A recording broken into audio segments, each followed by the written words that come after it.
Terima kasih Tuhan, terima kasih. Ini menjelang Natal, saudara. Biasanya menjelang Natal selalu bilang ada Tuhan, kemuliaan Tuhan, pencapaian, saudara.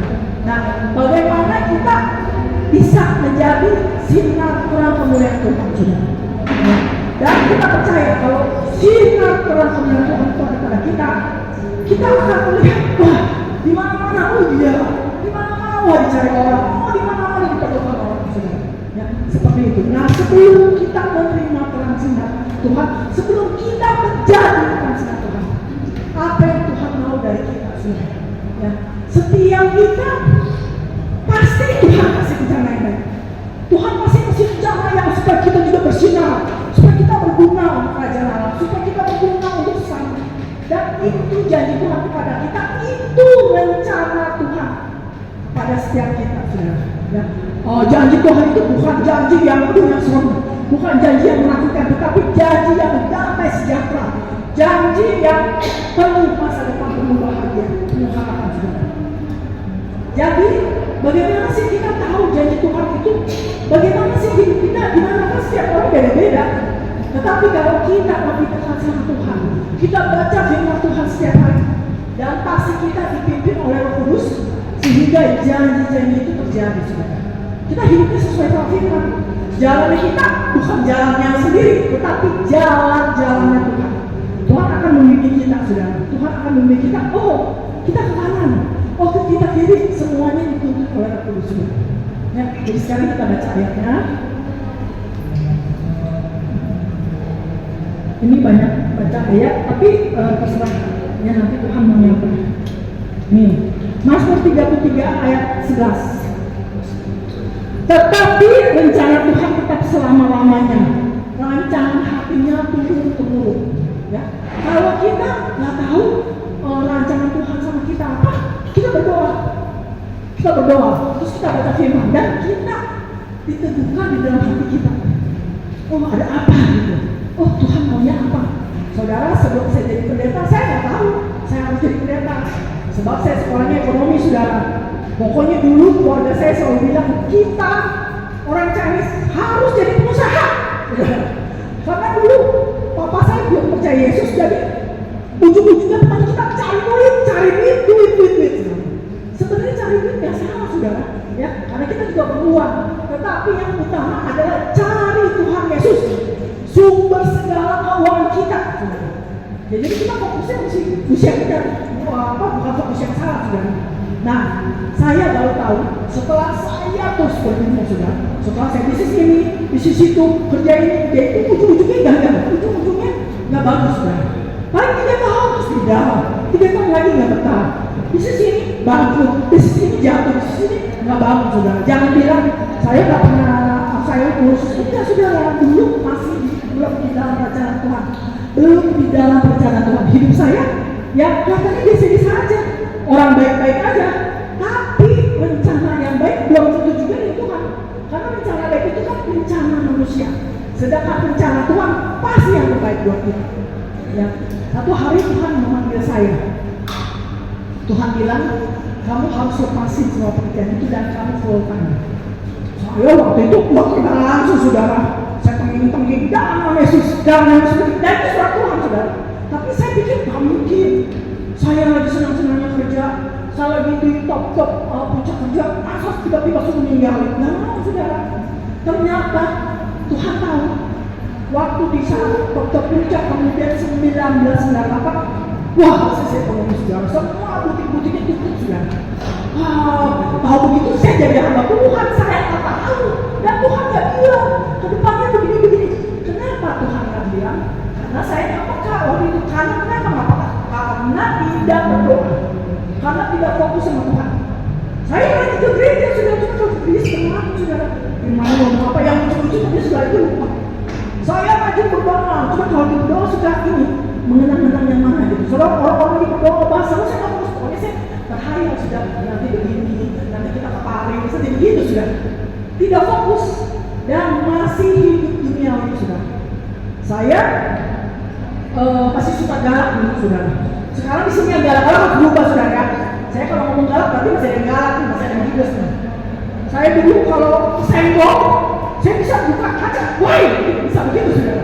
Jangan lihat saya gini, begitu saudara. Ya, orang saya juga kadang-kadang, nggak boleh gitu, ada Tuhan nggak boleh. Saudara, saya cepat emosi, cepat gampang tersinggung, saudara. Kita di sini udah nggak boleh tersinggung, udah nggak boleh emosi. Meskipun dihina orang, meskipun dihina orang nggak boleh. Sebab kita harus seperti karakter Kristus. Kalau kita emosi, kita gampang tersinggung, doanya nggak dijawab Tuhan. Sebab kalau emosi tersinggung itu dosa. Kalau orang yang berdosa, kalau itu dosa apa doanya nggak dijawab Tuhan. Hanya orang yang benar doanya dijawab Tuhan. Nah dulu saya berdoa dia tapi nggak dijawab dia kok. Kadang-kadang saya selalu minta Tuhan bilang ikutlah aku. Saya bilang Tuhan pokoknya dia ikut Tuhan. Pokoknya kan nggak melakukan dosa. Menurut saya tidak melakukan dosa. Karena saya kuliah, saya baik-baik, ikut bagi-bagi sembako, ikut ke sosial. Saya menurut saya itu sudah berbuat baik. Tetapi rencana Tuhan bukan seperti itu. Berbuat baik sama Tuhan, apalagi kalau dipanggil khusus sama Tuhan itu adalah kita dituntut lebih lagi.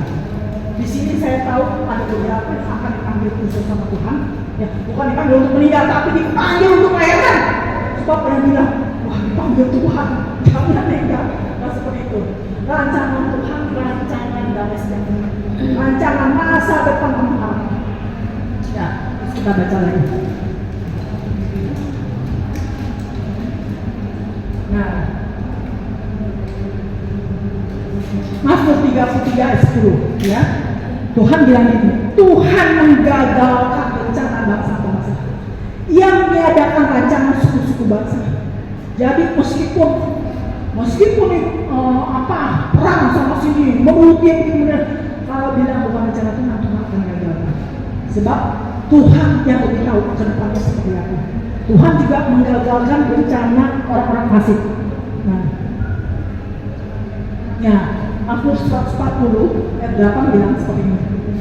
Ya Tuhan, jangan penuhi keinginan orang fasik. Jangan luskan tipu rencananya. Ya. Jadi orang fasik juga rencananya akan terjadi saudara. Bahkan kadang-kadang ada yang bilang, dia jahat, tapi doanya dia Tuhan. Enggak, belum tentu. Kelihatannya aja kelihatan, dia orang fasik kita jadi kaya lagi. Dia tambah kaya. Belum tentu saudara, belum tentu. Saya punya teman, tetangganya baru beli Mercy. Kemudian Mercy dijual, dia beli apa lagi jual. Dia bilang, dia kan jahat, tapi dia beli apa, dia lebih kaya. Waktu saya doa, bukan, dia batu dijual Mercy-nya, tapi dia dicicil apa? Karena dia gengsi saudara, tapi dicicil saudara. Jadi belum tentu saudara, belum tentu. Setelah dia beli baru, padahal dia beli nyicil apa saudara, lebih murah lagi saudara. Yang Mercy-nya dijual, dia dapat cash, dia beli apa? Tapi dia cicil saudara. Jadi belum tentu. Kalau kita melihat orang fasik begini, orang fasik belum tentu saudara. Tuhan lebih tahu. Ya, kadang-kadang kelihatannya bagus, tapi cuma sementara. Jadi kita tidak boleh seperti orang fasik. Kadang-kadang kita iri sama orang fasik, kadang-kadang kita iri sama orang yang benar-benar oh dia bagus, belum tentu saudara. Mungkin aja dia korupsi, belum tentu saudara. Belum tentu saudara. Ya. Jadi yang penting kita, hati kita harus benar, jalan kita seturut firman Tuhan. Nah itu doanya dijawab Tuhan dan rancangan Tuhan masih jadi. Sebab kita berjalan seturut perintah firman Tuhan, seturut jalan-jalan Tuhan. Kalau kita ikutin jalan Tuhan, pasti kita berada di dalam rencana Tuhan. Kalau kita berada di dalam rencana Tuhan, itu pasti terjadi. Pasti terjadi, tinggal nunggu waktu Tuhan. Nggak usah berkumpul, tidak perlu berdoa yang sampai bagaimana, bahkan tidak perlu berpuasa. Kalau kita berada di jalan Tuhan, saudara, apa yang tidak kita mau pun Tuhan sudah sediakan. Tuhan sudah sediakan. Saya mengalami keuangan saudara. Waktu saya putuskan saya keuangan, saya berpikir, udah benar-benar selesai menyerahkan diri sama Tuhan. Tuhan cukupkan. Ternyata enggak saudara. Ya, saya juga tidak bersyukur karena Tuhan mau melihat iman saya. Tuhan mau lihat hati saya sampai di mana. Saudara, waktu saya putuskan, saya sekolahnya pagi. Jadi mau saya harus kerja. Kerja. Karena Tuhan bilang mau kerja atau mau ikut aku. Saya udah mengalami beberapa hari setelah ikut Tuhan, ikut Tuhan saya. sekolah saudara. Saya saudara awal sekolah masih punya tabungan, saudara masih punya tabungan. Udah kita nggak terima punya saudara. Ongkos naik bus dulu saya masih naik bus nasi apa? Nggak ada saudara. Saya mau minta sama orang tua saya selalu. Kenapa? Karena nanti mama saya kasih. Mama saya suka tanya kalau berangkat, ada ongkos? Ada. Dan nanti orang tua kasih aja kek. Jangan bilang saudara. Jangan bilang apa? Jangan dia tahu apa yang kerja. Tuhan, jangan mama saya. Tapi mama saya cuma bilang doang. Cuma bilang gini, ada ongkos ada. Udah, cuma lagi doang. Saya mau bilang nggak ada itu. Saya nggak mau. Sudah saya gengsi. Ya, waktu itu masih begini maksudnya. Kenapa? Kalau saya minta, mama saya akan bilang sama kakak saya yang nomor 1. Bilang gitu. Ada yang nggak punya duit, kasih duit, kasih ongkos. Ongkos saya ini perusahaan. Saya juga nggak mau. Kalau dikasih ongkos saya, kalau mama saya mau. Kenapa? Karena nanti kakak saya itu pasti kasih. Tapi sebelum ngaji dia ngomong-ngomong. Minta sama Yesus dulu. Katanya punya iman. Katanya berdoa. Katanya punya doa. Waduh, saya diomelin saya nggak mau sudah. Kalau di sini ada yang seperti itu, bertobat. Ya, saya nangis sendiri sudah karena belum. Sebenarnya kita bisa aja gitu, terus ngomongin ya udah, itu dikasih sudah. Saya dulu ngomong, saya bilang nggak mau mempermalukan nama Yesus juga sudah. Kalau kita butuh ya minta aja, ya. Tapi kan kita tidak merongrong. Tapi waktu itu saya nggak mau. Tapi dengan adanya begitu Tuhan menolong saya. Saudara, saya pernah saya dulu belum benar-benar ikut Tuhan. Jadi dulu kita satu berjuang. Begitu sekolah kita satu sudah berjuang, ngecek sudah itu dulu akan dibaca sudah berbuang. Jadi waktu sekolah kita tiap hari bawa Alkitab sudah ke sekolah. Satu hari saya harus praktek ke rumah sakit. Alkitabnya itu diminta sama pasien sudah. Saya nggak punya Alkitab, boleh nggak Alkitab diambil? Saya bilang enak sudah. Alkitab cuma satu dikasih. Cuma kan kalau saya nggak kasih bilang apa? Di pelayanan tapi nggak jadi sombong nih. Meminta makasih, udah sudah jadi saya kasih. Saudara saya senang mati saudara. Kalau mau sekolah, Alkitab itu saya pinjam ke ipar saya sudah kali-kali pinjam. Malam saya baru pulang karena harus ngisi PR. Besok pagi itu pindah lagi saudara. Begitu terus saya pura-pura bilang kita ketinggalan jadi pinjam perpustakaan. Setiap hari pinjam perpustakaan ditegur. Pas setiap hari ketinggalan kita. Saya mau bilang sama saudara kita ketinggalan saudara. Anak sekolah dia harus punya kita modal yang sangat berani saudara. Jadi minjem saudara. Saya cuma nangis Tuhan, gimana Tuhan mau beli Alkitab harganya 130.000 waktu itu yang punya duit saudara. Mana kita nggak punya duit saudara, cuma saya nggak ada utang, cuma saya nggak punya duit saudara. Bagaimana nih saudara? Ternyata Tuhan tidak sediakan. Jadi saya bergumul 2 minggu saudara, minjem apa-apa. Setelah itu saya bilang Tuhan, gimana nih Tuhan bilang apa enggak? Saya udah putus asa, tiba-tiba teman yang lama jauh yang udah gak kenal telepon saya. Ming, lu katanya sekolah teologi ya? Iya. Tuhan suruh aku ya berkatin kamu. Apaan? Beli Alkitab. Ternyata dia bilang Alkitabnya bahasa Indonesia, bahasa Inggris yang saya pakai. Terus dia bilang ambil ke rumah. Terus dia bilang gak bisa ambil ke rumah, gak punya ongkos. Ambil aja ke sekolahan. Ya apa itu ya? Terus dia tanya apa lagi? Kamu perlu apa? Wah, kalau dia tanya perlu apa, saya todong sudah. Bayarin uang kuliah gue setahun. Buku aja bayarin. Sepatu, tas, kosmetik, baju, semua dibeli itu. Ternyata Tuhan udah siapin juga. Sampai sepatu dulu. Jadi kalau hati kita tuh sebenarnya Tuhan tuh udah siapkan. Udah siapkan, jadi cuma kitanya menunggu nggak sabar dan nggak tahu. Saya ngalamin juga. Ya, waktu dulu saya tetap masih naik bus. Saya terus sekolah kita. Saya rajin ibadah saudara. Ibadah dulu kita naik bus ya, apa gitu. Terus saya punya umum sudah. Tuhan bilang pergi aja ke depan. Di depan udah jalanan tuh. Di jalan Tuhan mau naik kemana? Masa mau nebek? Atau pura-pura kayak numpang dulu. Sebenarnya saya nggak berani saudara. Gimana nih? Gimana? Tuhan bilang kamu mundur ke belakang ada telepon umum. Tuhan ngapain telepon siapa? Terus saya bilang Tuhan bilang ke bawah. Ternyata ada uang saudara 100.000, 1.000 atau 50.000. Saya lupa pokoknya ada uang. Saudara, saya bisa uang kamu sekali 50.000 ya. Terus saya bisa naik bus, terus bisa makan saudara. Jadi engkau benar-benar tulus, Tuhan akan buat hal-hal yang bisa buat kita. Apalagi isi masalah gak ada apa-apa, percaya aja. Ya. Kita mikirin masalah nggak habis-habis dari jawaban. Padahal jawabannya ada sama Tuhan. Kita berdumung terus nggak jadi baik, nggak tidak jadi terang sama tetangga, bahkan kadang-kadang kita melumpuh nggak jadi terang sama Tuhan. Ya. Kita punya masalah, jangan kalau pikir jalan aja. Yang penting setiap hari berbuat baik. Yang penting setiap hari baca firman. Sebab kalau kita baca firman, iman kita jadi kuat. Jadi percaya jadi Tuhan. Ya. Bagaimana kita menjadi kemuliaan Tuhan? Bagaimana bersinar-sinar? Adanya belum terus. Tangga aja ngomong begitu. Teman itu mau ngomong sebentar, gue sibuk. Kenapa? Enggak mau. Karena kita kerjanya tiap hari curhat sama orang. Membawa beban, bukan yang membawa sinar Tuhan. Bukan membawa kemuliaan Tuhan, bukan membawa terang. Malah kita yang curhat. Saudara, kita harus menerima curhatan orang. Kita harus doain orang. Kalau orang yang mengeluh curhat, kita yang harus dari doa terang. Kita harus berdoa. Bukan kita ngeluh kemana-mana, saudara. Bukan seperti itu. Jadi kita harus berubah hidup kita. Kita ada masalah, kita bisa berjalan sama Tuhan kasih jawaban saudara. Hidup asal hidup kita dalam rencana.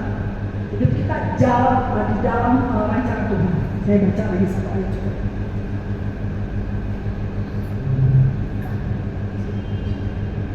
Nah, Amsal 16 ayat 3. Tuhan bilang apa? Serahkanlah perbuatanmu kepada Tuhan, maka terlaksanalah segala rencanamu. Tuhan bilang serahkan. Ini serahkanlah perbuatanmu kepada Tuhan, maka terlaksanalah rencanamu. Itu maksudnya rencana kita itu yang seturut dengan firman Tuhan, yang seturut dengan Tuhan. Bukan rencana yang jahat, besar Tuhan. Berdoa dalam nama Yesus, besok saya mau mencuri supermarket, akan jadi saudara. Itu bukan rencana Tuhan, bukan rencana yang baik. Ya. Kita punya rencana, tapi kalau seturut janji Tuhan itu pasti terjadi. Seturut rencana Tuhan pasti terjadi. Ya. Makanya kita harus rajin baca firman, rajin berdoa dan berbuat baik.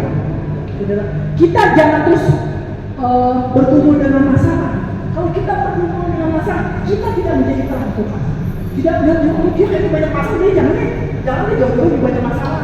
Tapi kalau kita mau melayani Tuhan, mau melayani sama kita berbuat baik, sama dia aja tuh ujungnya sama dia nanti didoain dikasih jalan keluar seperti itu saudara.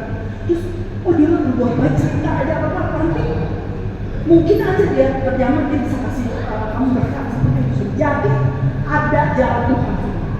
Jangan kita tiba-tiba curhat, semua orang mau curhat soal saudara. Pendeta juga kalau curhat itu sama jemaatnya, ini jemaat tuh nggak berdoa curhat terus, nggak peluang, nggak apa doanya nggak dijawab berdoa terus saudara. Dan kita harus berubah karakternya saudara. Ya. Pertama, kalau kita mau jadi terang sinar Tuhan, kita harus berbuat baik. Yang kedua, hidup di jalan Tuhan. Yang ketiga, tidak boleh iri pada rencana orang-orang fasik saudara. Pokoknya asal kita hidup di jalan Tuhan, kita tidak melihat jalan-jalan orang fasik, kita pasti pokoknya dijawab Tuhan. Dan pasti rencana Tuhan terjadi di hidup kita. Rencana Tuhan itu apa? Kita bertanya sama Tuhan, kita hanya menanya. Kadang ada orang minta doa, gini, saya doa nih, saya ini buat apa ya nggak tahu, doa sendiri. Saya bilang, tapi pasti rencana Tuhan yang baik. Mereka suka tanya gini, mau mati saya bukan dukun saudara, tetapi ada rencana Tuhan yang baik saudara. Ada rencana Tuhan yang baik yang pasti terjadi jika kita berdoa kepada Tuhan. Oke? Firman Tuhan sekian. Tepuk tangan untuk Tuhan Yesus.